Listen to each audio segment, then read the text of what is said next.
Hello, folks, and welcome to episode 1 of my Formula One Hot Takes Hotline. Now, today, I didn't really want to move away from the couch where I'm all sort of snuggled up under a blankie. So, we're going to have a little bit of Gordo action, which means today I am going to go through a few of the submitted hot takes from viewers. And on the screen, you're going to see Gordo having a wee nippy nap rather than me and my face. Because my face is, well, it's very dry and wintry and falling off at the moment, and I didn't really feel like having to get it prepared for a camera. For those of you who are new to this channel, my name's Kimmy, and I talk about Formula One in the world's second worst accent. And yes, normally I do talk a little bit louder than this, but there's a cat sleeping over there. Well, actually, that's a lie. I pre recorded the cat, and I'm sitting quietly in my lounge, and it just feels a little bit better to speak quietly and gently rather than loud and obnoxiously. So I'm just going to crack straight into it. Let's get into a few of these hot takes and my responses to them. Now, I'm going to be honest, I did kind of forget about this a little bit. So there are quite a few submissions and a few people who have submitted multiple hot takes, which thank you so much. You guys are fantastic. But it does mean that I'm just going to be a little bit selective with which ones I choose. I'm not going to go through the whole lot. There is a fair bit of cat sleeping action recorded, but I expect we'll probably be skipping a lot of that because let's be honest, there's only so much cat that you can watch napping. And every now and then I'll give you a little treat and you can get some cat noises because I did put a microphone on his collar. This one is from JD Foley. JD, thank you so much for sending in your hot take, which is Alonso shouldn't have left Ferrari, might have had a better chance to beat Hamilton than Vettel in the car, and this coming from a Vettel fan. All I need to say is it would have been another 2007 between Alonso and Hamilton, and we all know what happened that year. Yes, we do know, or yes, we do all know what happened that year. What an epic end to a season. Yes, we do all know what happened that year, and I'm thankful for it because otherwise Kimi would never have won a championship. Yeah, I agree with that. But the problem is that Fernando Alonso just has a habit of choosing the best team at the worst time. So hindsight is 2020. I think that yes, he definitely probably would have had a better chance at winning a third title, but sadly it didn't happen. And now here we are, waiting for his 33rd win. Honestly, I don't really remember enough from back then.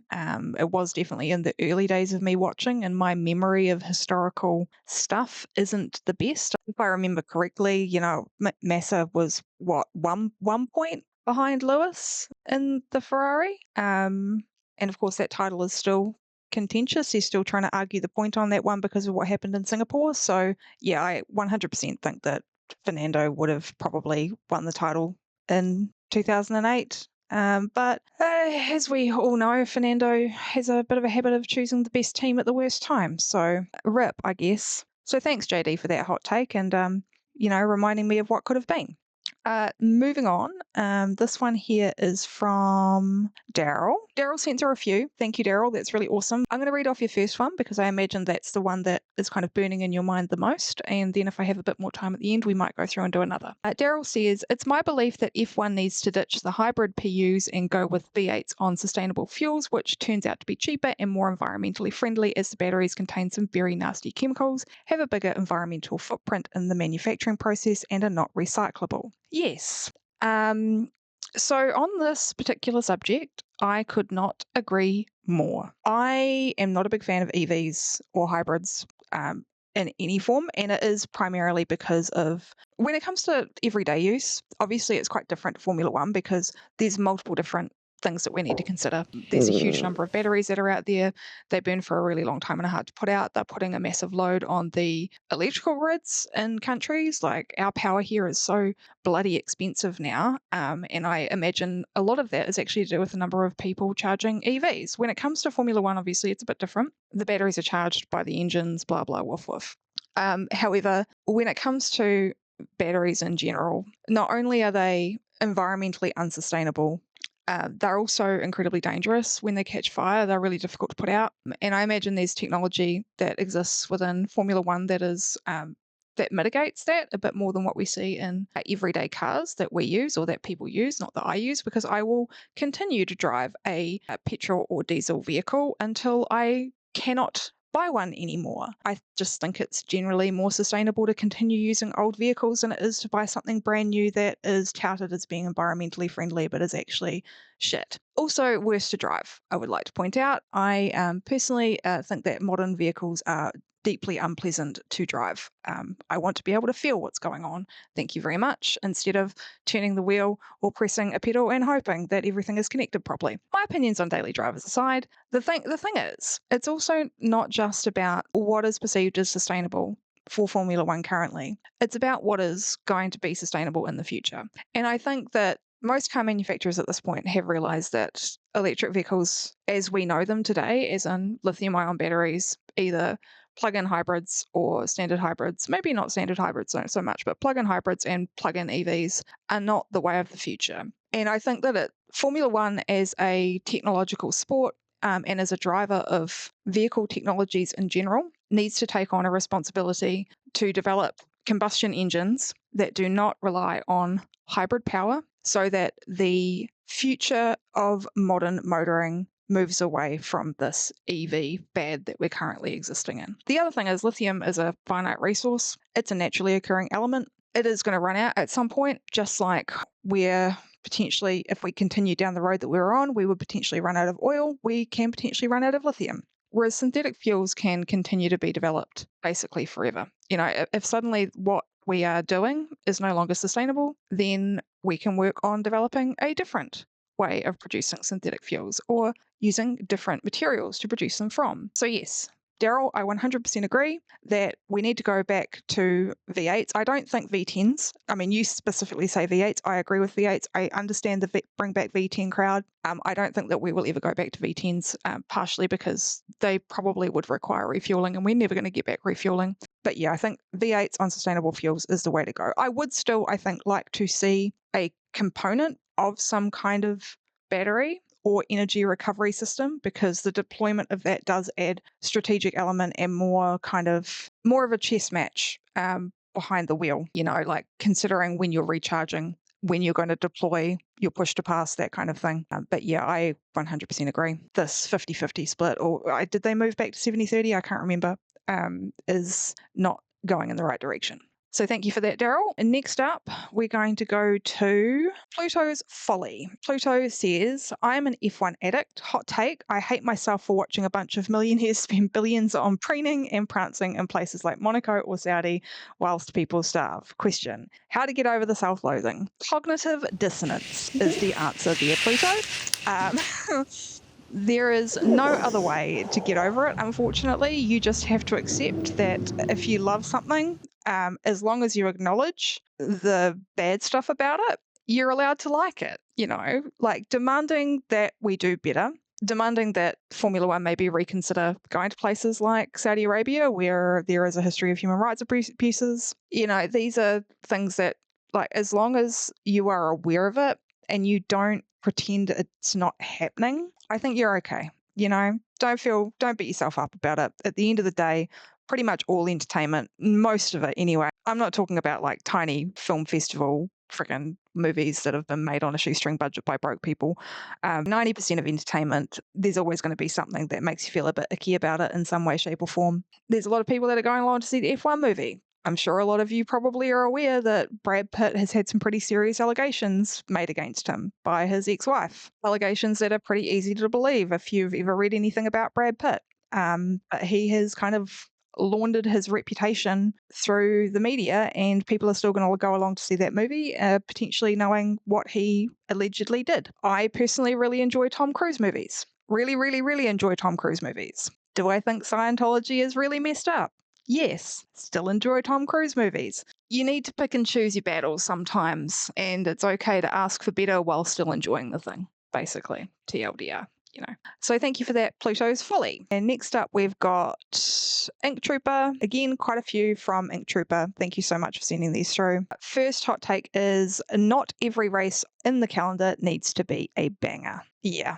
I mean, the thing is, right, it's great to enjoy an exciting race. It's great to see an exciting race. But as I always say about races like Monaco, sometimes the races that aren't as exciting have different things about them to enjoy. And sometimes if you're watching a race that doesn't have as much exciting on-track action, there's not as many overtakes happening, you have more time to consider other things about racing and Formula One that make it entertaining. Things like strategy, things like watching somebody try over and over and over again for 20 laps to get their energy deployment at exactly the right moment for an overtake. Things like that one-off moment where somebody manages to make an overtake in an incredibly difficult to pass track. For instance, the one that Lance Stroll did on Nico Hulkenberg in Monaco, that wasn't even aired because we were too busy watching the top three not pass each other.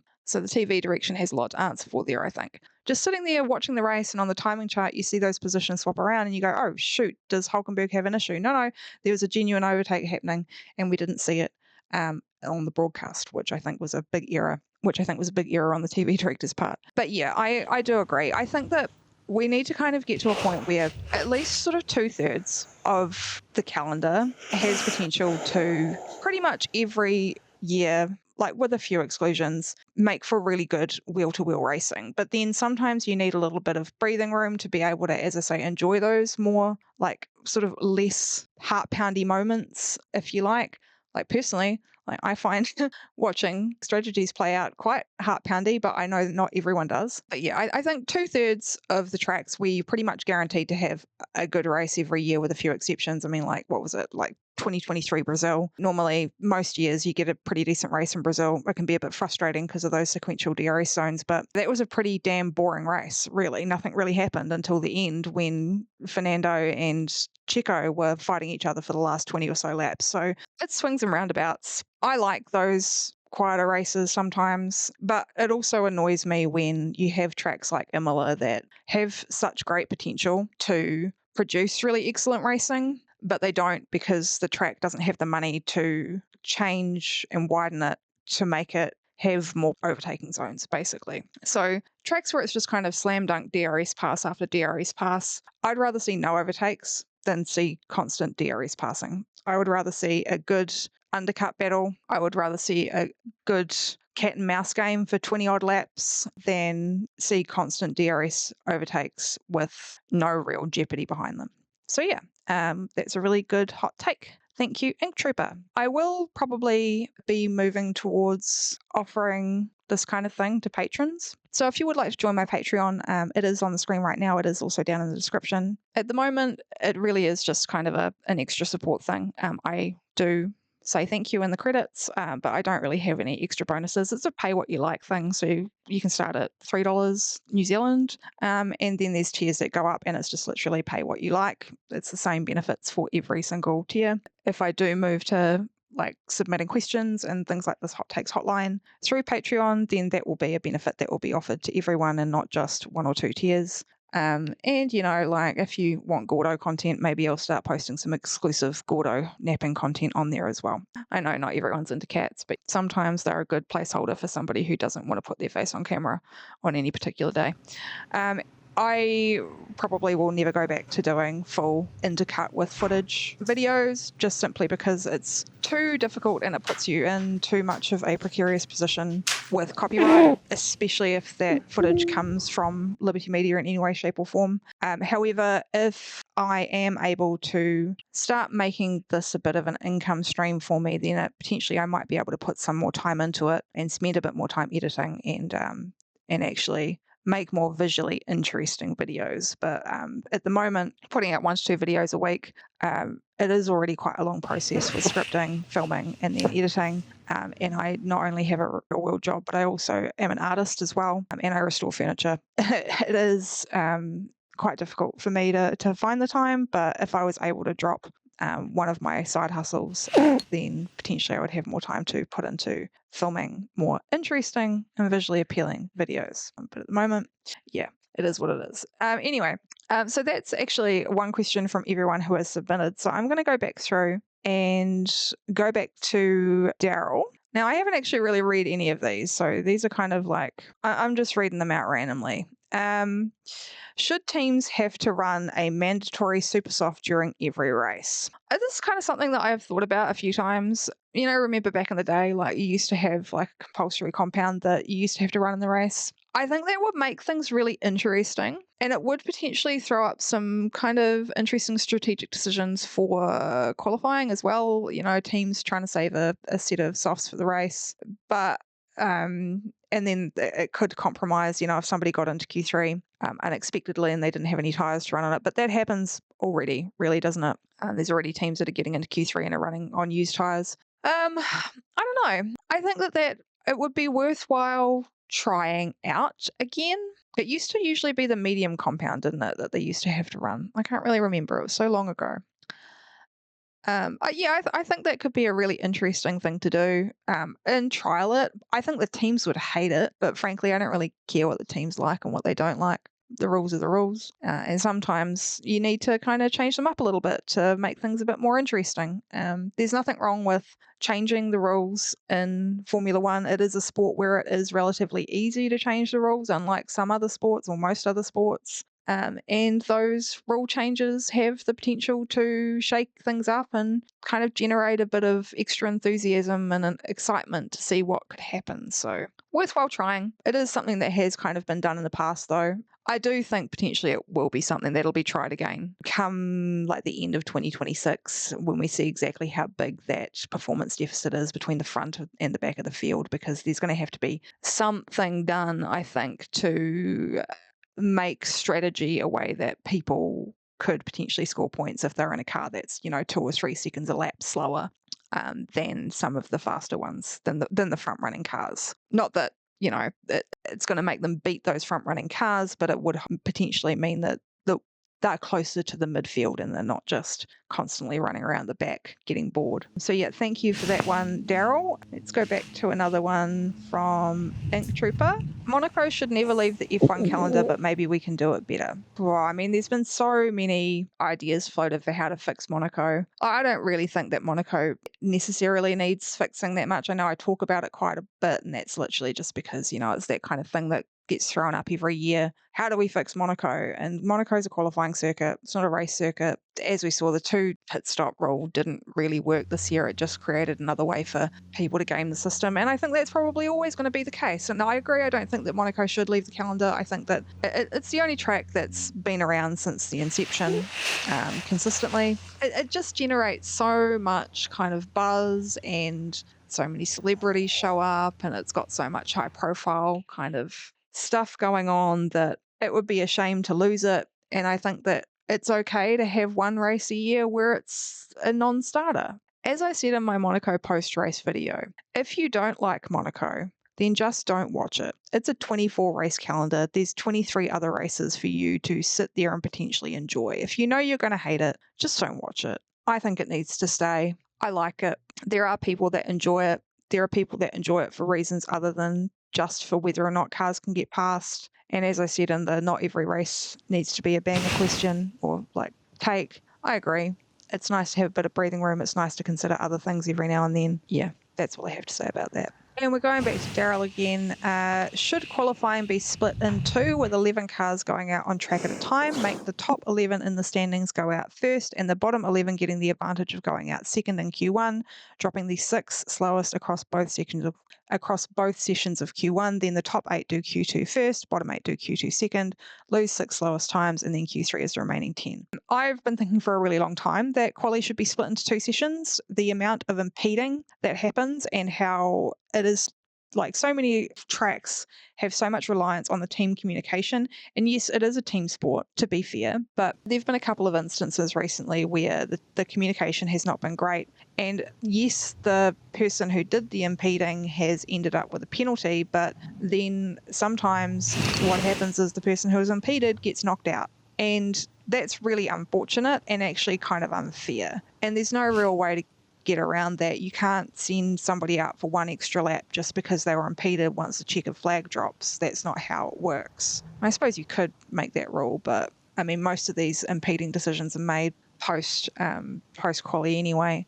I do think that they need to be split into 2 sessions, and I agree. With things like track evolution, you need to kind of consider who gets the advantage, who doesn't. The thing is, how do you define the fastest? The thing is, not all teams are the same speed on every track, right? So if you do the fastest in the standings, and you're say for argument's sake, a Singapore, where Red Bull historically have been pretty dog shit because of their ride, and they have to go out in the first group, they're not going to be very happy about that because they know they're not going to do well at that track anyway, and then you go out before the track evolution really ramps up. So I think that rather than it being the fastest in the standings, it should be based on who, like how fast everyone goes in the representative session. So that would, in most instances, be FP2. Using FP2 as a yardstick to set the qualifying groups for Q1 at least, and then in Q2 it would then reset to the times done in Q1, and then top 10 all go out at once. I think that would be an interesting thing to try. I'm not sure how it will work in practice. I think it would get a few people's noses bent out of joint, that's for sure. But it's worth trying out, especially considering there's going to be 22 cars on track next year. I mean, you think about some of those short circuits, your Monacos, your Canadas, your Brazils. I mean, that's going to be nightmare territory. And I totally get it. We've had 24 cars on track before, but I think this is a conversation that's going to be had a lot next year, and there will have to be some kind of change for 2027 if they don't indeed make a change for 26. So again, thank you for that, Daryl. Going back to Ink Trooper, I'm just going to pick another random one here. Okay.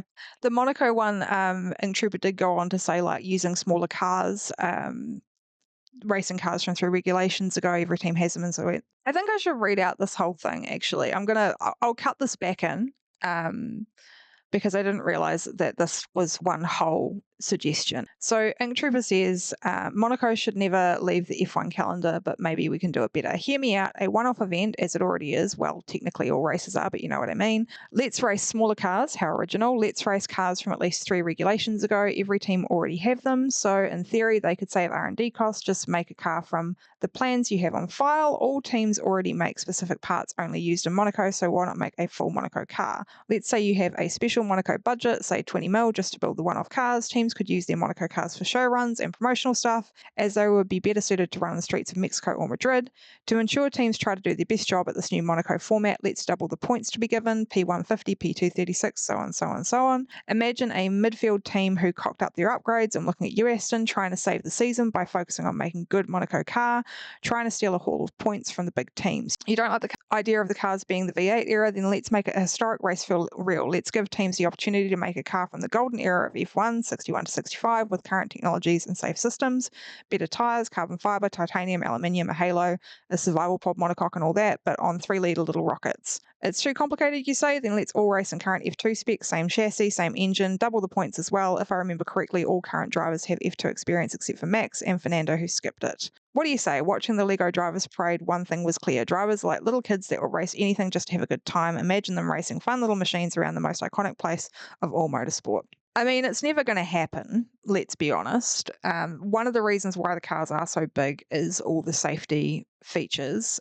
Yes, you could try and build something that looked like something from the golden era of F1, but once you add in the survival pod and a halo and the side impact structures and everything that makes a contemporary F1 car safe, it then won't really be like that car was. And one of the reasons why F1 cars are so much bigger than F2 and F3 cars, it's not just because of the aerodynamics, it's also because they're so much more powerful than F2 and F3 cars that they need to have much more robust safety features and impact structures, which is one of the reasons why they're so big. So I think it is a really fun idea. It would never happen. I think it would be fun to do kind of like on the weekend of the Monaco Grand Prix, get everyone to bring a historic vehicle from the same era. So every year a different era is picked, and get the drivers to go out there and do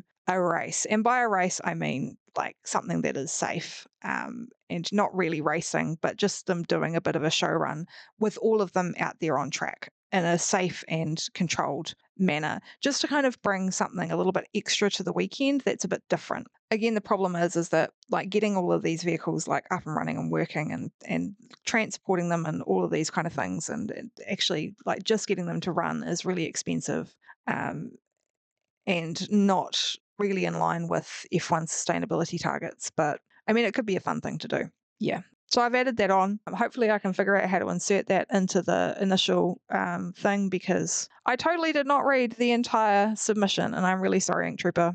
Um, my bad. And one more from Daryl. Should the pit lane have a minimum required speed and no stopping rule in the fast lane in effect for all sessions other than the practice start box at the end of the lane? Now, this is obviously to try and stop the car park that tends to build up. So what you're basically saying there, Daryl, is that drivers can't go out and wait at the end of the pit lane for the green light to go on. They have to come straight out of their garage and go straight onto the track. Like, it could work. The thing is, the reason why we see this car park in the pit lane at the moment is because of the minimum delta time rule that was stopping the car park at the end of the lap before everyone put their foot down to do their flying laps. I'm not sure where the balance is here.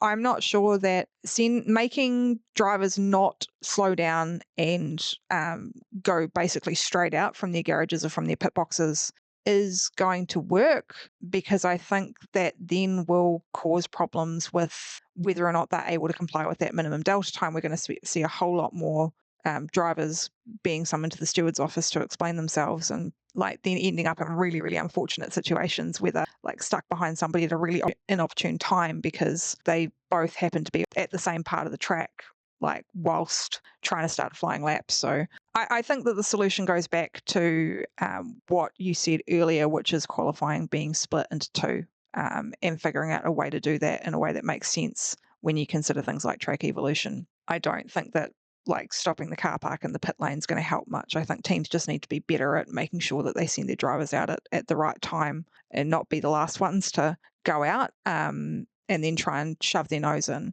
It is unfortunate for the drivers that are further down the pit lane. I do agree, like that's really rough. Like if you're just trying to get into the queue and there's 5 cars stacked up right inside of your garage, like what are you going to do?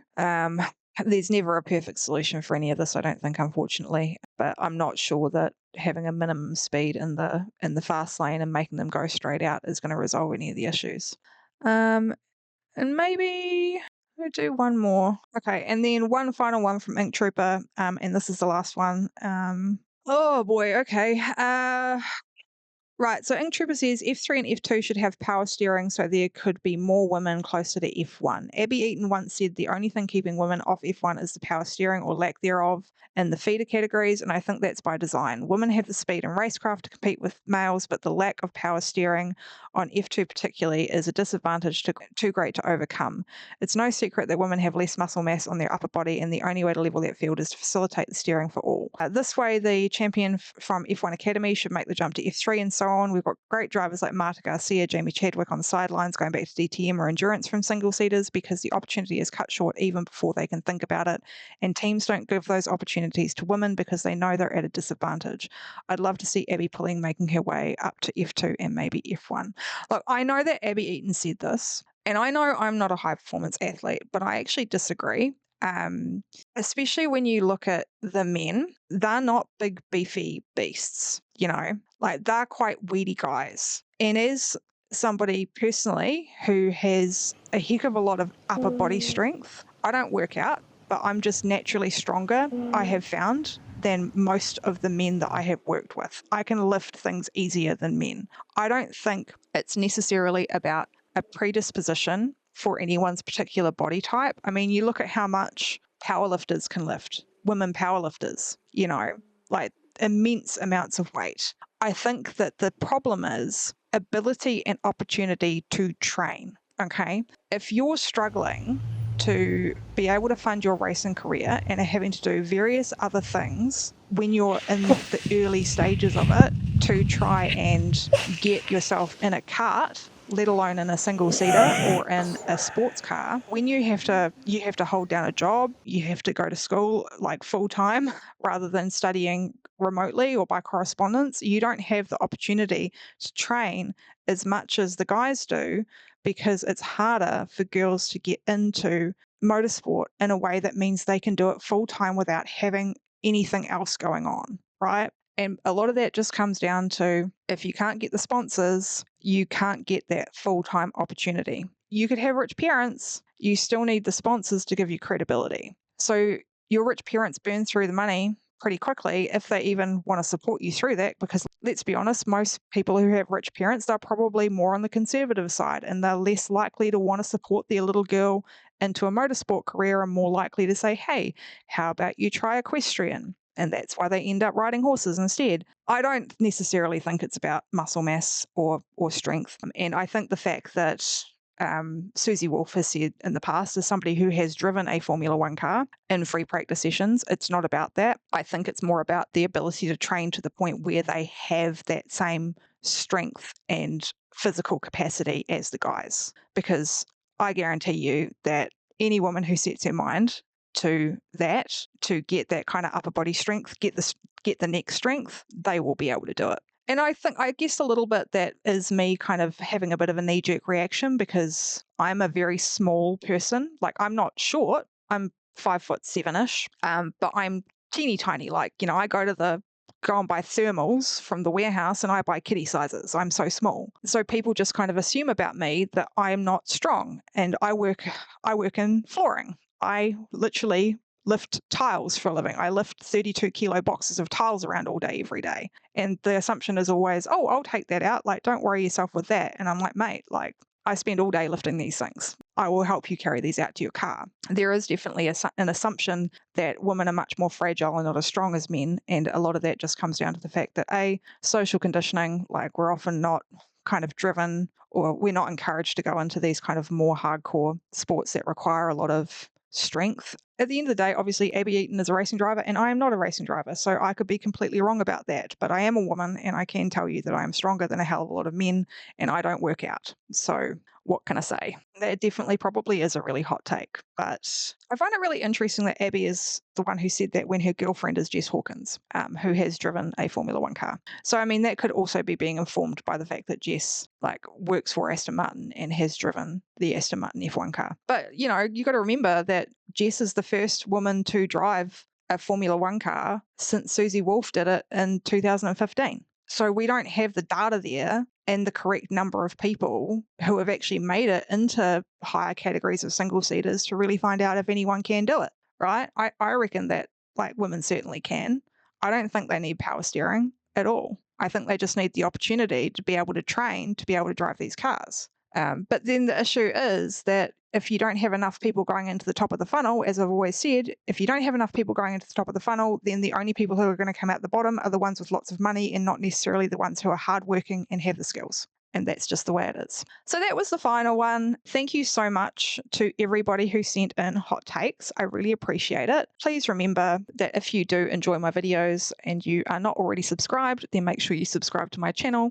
Click the like button to make sure that YouTube knows to show you my videos. And if you are inclined to support people on Patreon, then my Patreon is down there in the description and it is here on the screen. Thank you so much to my patrons. They're up here on the screen. And I'll catch you guys next time.